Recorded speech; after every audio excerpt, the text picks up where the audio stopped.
Hey everybody, so I decided to do my term project on the classic arcade game Snake. So what is Snake? So Snake originated in the 1976 arcade game called Blockade, where the player controls the snake or line with the keyboard inputs, and when the snake eats or passes over the food or snack displayed on the screen, it grows in length by 1 square. And these food squares just randomly appear in different spots on the game screen while you play. While the player controls the snake, they must also avoid walls and running into the snake's tail itself, because the goal is to make it as long as possible and grow as long as possible without losing. And so I have two photos there on the right of some different adaptations of the snake game for you to see. Okay, so why I chose this project? I chose this project because I really wanted to create something fun and interactive. And I remember playing old video games with my brother and my dad when we were younger, such as Galaga and Mrs. Pac-Man, and Snake is one of those classic arcade games.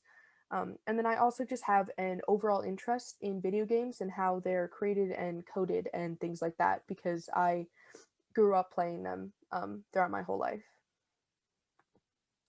Okay, so now I'm going to do a quick demonstration of my project.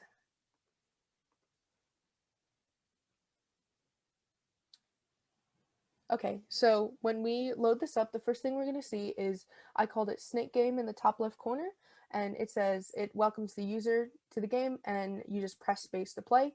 If you didn't want to play, you could just hit the X button, and that closes out the window. But obviously, we are going to play, so all we're going to do is just hit space. Then the game screen loads up like this. So you control the green dot, which you can see it's moving here, and the food are the little orange bits. Now, I just lost, I ran into the wall on the bottom, so if you lose by running into the snake's tail or running into one of the walls, you'll see this message, and you can either hit escape to quit or Z to play again. So we're going to hit Z to play again, and press space to play. So we're just going to move down here and see as we pick up one of the food pieces, our snake grows in length by 1 square, and our score increases in the top left corner. So now we just got another one, so we're at 2. And then this is 3, and I just hit the back key, so I ran into the snake itself, so you also lose for that. So once you're finished playing, you can hit the escape key, or you can hit the X in the top right corner. So if we hit the escape key, then we just get a message that says thanks for playing, and the game screen closes on its own. So now that you've seen that, I'm going to talk about the resources I used to create this project and the outline. So the resources I used, the main source I used was this Edureka blog. It had most of the code for the snake game already written up, so I based a lot of my project on that. And then I have some other helpful sites here that I used for a key reference guide, because in the Pygame package, you have to use specific code to create the different keys. And then I have one for keeping the windows open or quitting the game screen, just one about the coordinate system that Pygame uses, and then how to bind the keys on the keyboard to certain actions in the code. And so some alterations that I did was I also added an opening splash screen, which was the welcome screen that you had to hit space to continue, the closing message for the user to just thank them for playing, and then from the main source that I use for my code, I altered some of the layout of the code, some of the variables, some values, and just some of the visual aspects, such as the color of the snake, the food, the text, and the background. So for my outline, the first thing we need to do is up in the top left, where I had to import the Pygame, time, and random packages. Then to get the code to work, you have to initialize all the Pygame modules for the functions of Pygame that you're going to use. Then you must create the necessary variables for things that you'll have, such as the various colors we use in RGB format. Then I had to define a function for the starting scenario, and that was the welcome screen you saw. Then I had to define a function to create the actual snake. Then define functions for the various game text used, define a function to display and hold the game score, and then finally the last function was the game loop itself. And then the very last thing in my code was calling the game loop function to run the actual game. And so that game loop function itself has calls to all of the other various functions nested in with that inside it. So here we have the function for the starting game scenario. So the first thing to do is you fill the screen with any color and display your text. So I filled the screen completely in black and then I displayed the text in green.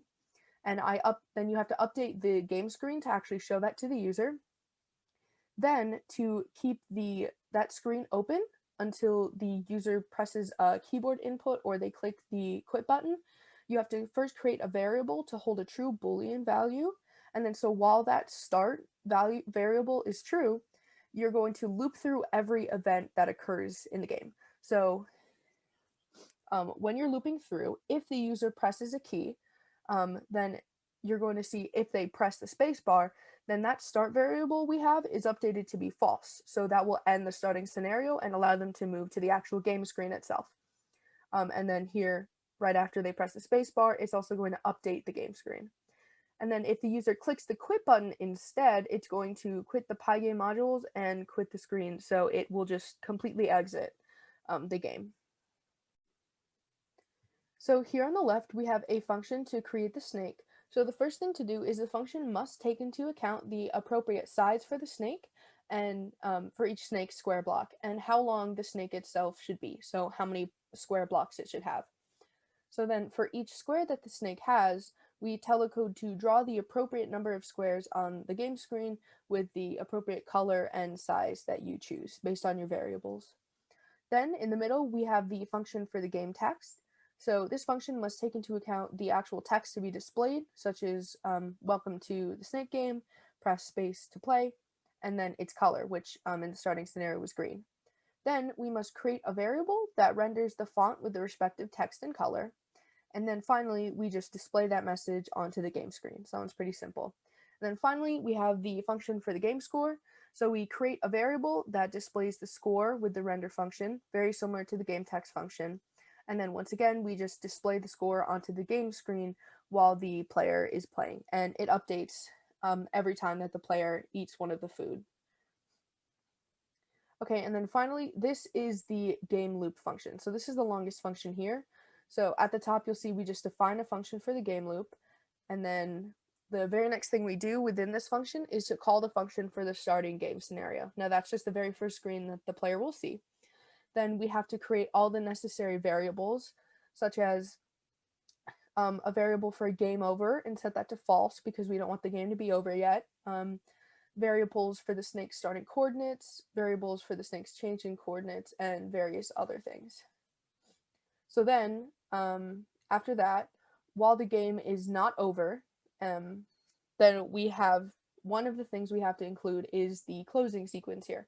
So if the game needs to close, then the next thing we're going to do is fill the game screen with any color and display text for when the user loses. So that element right there, that was when we had the black screen after losing and it said you lost, press escape to quit or press Z to play again.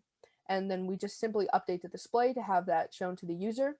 Then, because we are giving the user options to put inputs in, we have to loop to check through every event that occurs. So if the user presses a key, we have two options here. So if the user presses the escape button, then the game is over and the closing game scenario ends. But if the user presses the Z key to play again, then we just run the game loop again. So we put that call to the function right here. And so if the game does not need to close, then we simply loop to check through every event that occurs while the user is playing. So if the user clicks the quit button, then the game is over. It says thanks for playing and the window closes. If the user presses a key, so if the user presses W or the up arrow, then the snake moves up the screen. If the user presses A or the left arrow, the snake moves left on the screen, and so on and so forth. And then down here, if the player moves the snake outside of the designated game screen, so if the player goes too far up, left, right, or down when they're playing, then the game is over. So we have the rest of the game function here. So after we get the inputs from the user about where to move the snake up, down, left, and right, then we add the X change to the snake's starting X coordinate and the same thing with the Y change. So that basically just updates the snake position and lets the player move the snake around. Then the next thing we're going to do is we have to create the snake's food. So the first thing is we fill the background of the display with your chosen color, which in my case was black. And then we draw a square for the snake's food and have it appear in the display window. So those orange squares that you saw those were the snake's food, and they just appear randomly, as you'll see in a second. So the next thing we need to do is we have to create a variable to hold the coordinates of the snake's head, and then we put the position of the snake's head from this right here, this variable, into the variable from h. So what does that mean? So here we have h was creating a variable that will hold the actual snake squares. So all we're doing is we're putting the position of the snake's head into that variable. So we are holding it somewhere so we know where it is. Then if the length of the snake is greater than the number of squares it should have, we just delete the first coordinate that the snake has. And then for each square that the snake has, if the head of the snake runs into one of the other snake squares, then the player loses and you close the game. So that's just if you run into the snake's tail, that was another way to lose. Okay, and then we use the snake function to draw the snake on the screen, and we use the game score function to update the user's score, and we once again update the display so the user can see all these changes.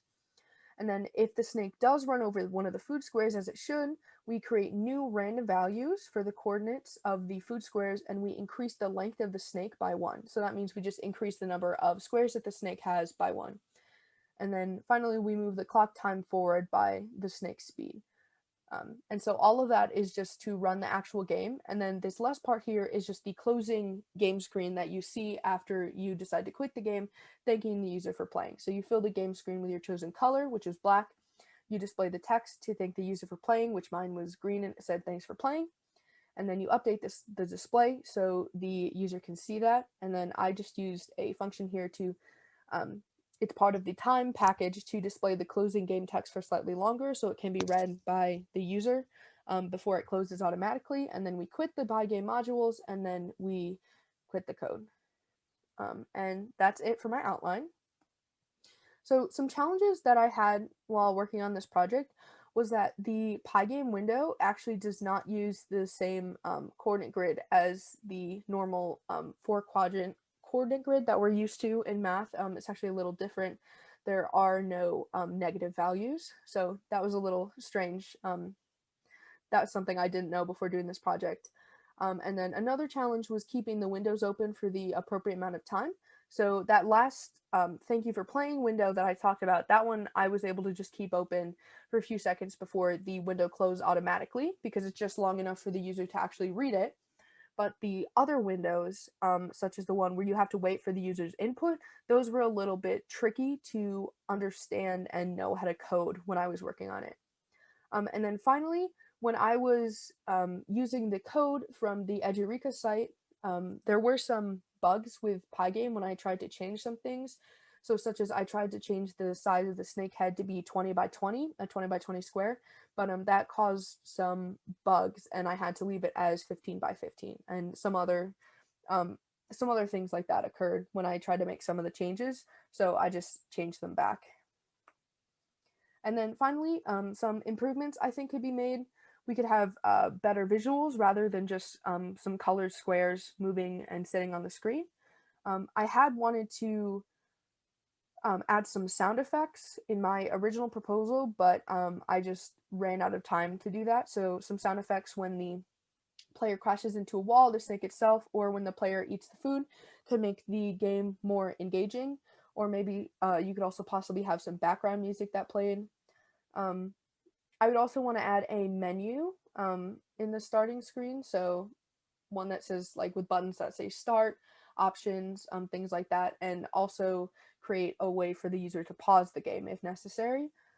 We could also create high scores. So when the user first starts up the game, they could see the last high score, and then if they beat the high score, then that will update and their new score will be the high score.